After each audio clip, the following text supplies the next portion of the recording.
Yeah, it was good. Obviously, it was different to Liverpool, but I'm looking forward to the challenge ahead.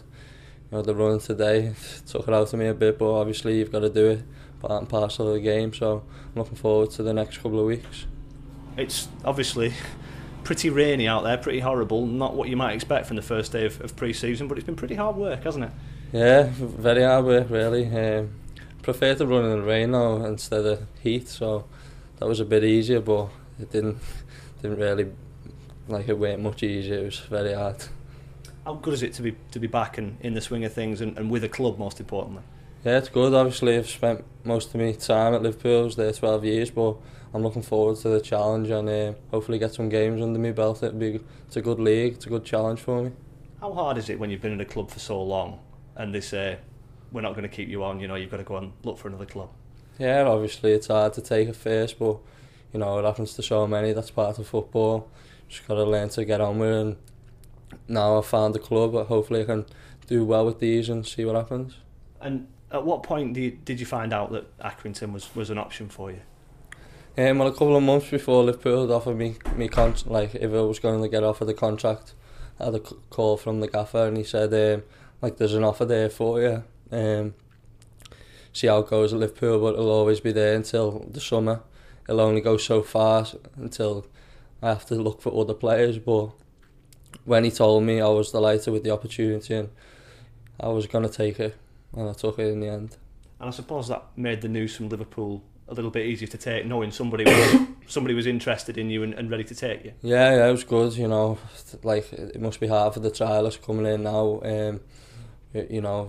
I was glad to have somewhere to go. It's always like something off your back, and I'm looking forward to it.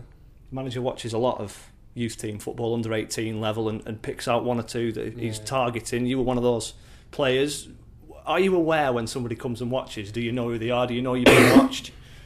Well, he's good mates with me, youth team manager Mike Marsh, and Marshy had told me a few times that someone may be there to watch you, and then obviously I got a phone call off the gaffer, and everything went from there. It's been good.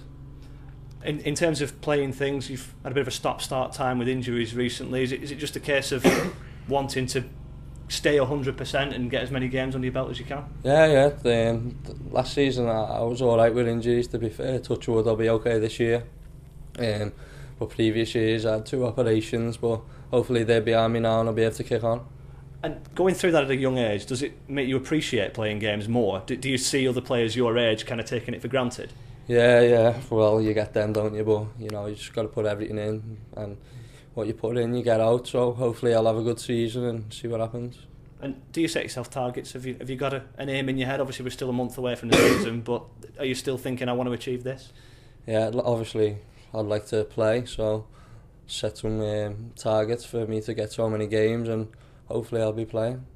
And just finally, pre-season games will be around before we know it, only a couple of weeks. Is that when the season really starts? Do you really think, can't wait to get out there and kick a ball around? Yeah, obviously the running, that's part of it now, but you just want to be playing games really. And obviously with the ball and that's what you want to be doing, but obviously the run's got to be done.